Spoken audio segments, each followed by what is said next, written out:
গোটেইখিনি আহি পালোৱে আৰু যেহেতু দাদাই বহুত লং টাইমৰ পৰা ড্ৰাইভো কৰি আছে গতিকে আমি অকণমান টাইম ৰেষ্ট কৰিলোঁ আৰু গাড়ীখন ধুনীয়া এটা জেগাত ৰখাই আমাৰ লাঞ্চ কৰিবলৈ লৈছোঁ মানে আমি লাঞ্চটো ঘৰৰ পৰাই গোটেইখিনি ৰেডি কৰি লৈ আহিছিলোঁ আৰু ধুনীয়াকৈ এতিয়া এটা ভাল জেগাত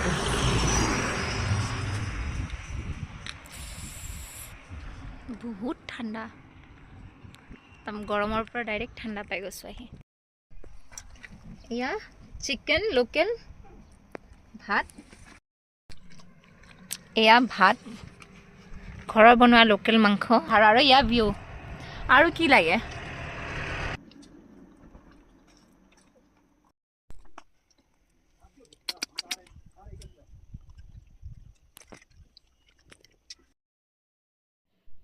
ধুনীয়াকৈ আমি লাঞ্চ কৰি অকণমান ফ্ৰেছ হৈ আকৌ আমাৰ যাত্ৰা আৰম্ভ কৰিলোঁ দিৰাঙলৈ আৰু তাৰ মাজতে এইখিনি জেগা আহি পালোঁ জেগাখিনিৰ নাম মই নাজানো কিন্তু ইমান বেছি কুঁৱলী মানে ছাডেনলি একদম আন্ধাৰ হৈ গ'ল ডিষ্টেঞ্চত যে গাড়ী আহি আছিলে সেয়াও দেখি নোপোৱা হৈ গ'লোঁ আমি পূৰা বগা কুঁৱলী একেবাৰে মানে মেঘৰ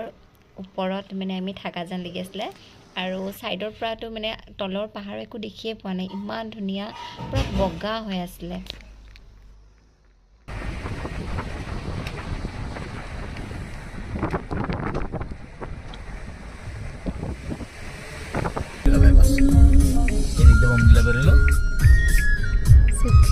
ইফালৰ পৰা বমডিলা যোৱা ৰাস্তা আৰু আমি ইফালে গৈ আছোঁ দিৰাং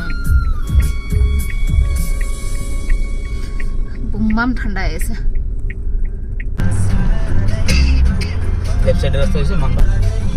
বাছ আমি পালোঁ আৰু তাইৰ লোকেশ্যন পাবলৈ দেৰি আছে আমি দিৰাঙত এণ্ট্ৰি কৰিলোঁ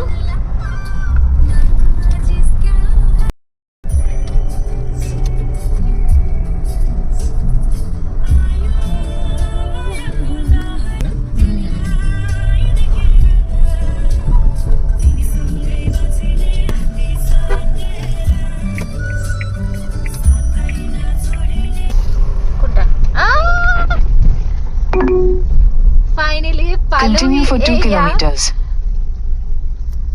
Hello! গাড়ী সোমাব পাৰে হ'ব খুলি দিয়া ফাইনেলি আমি আহি পাই গ'লোঁ পম্পীৰ ঘৰলৈ আজি ভ্লগটো ইয়াতে এণ্ড কৰিছোঁ নেক্সট পাৰ্টত ক'ত ক'ত ফুৰিলোঁ গোটেইখিনি দেখাই আছোঁ টিল দেন কৈ হ'ল কৰি আছ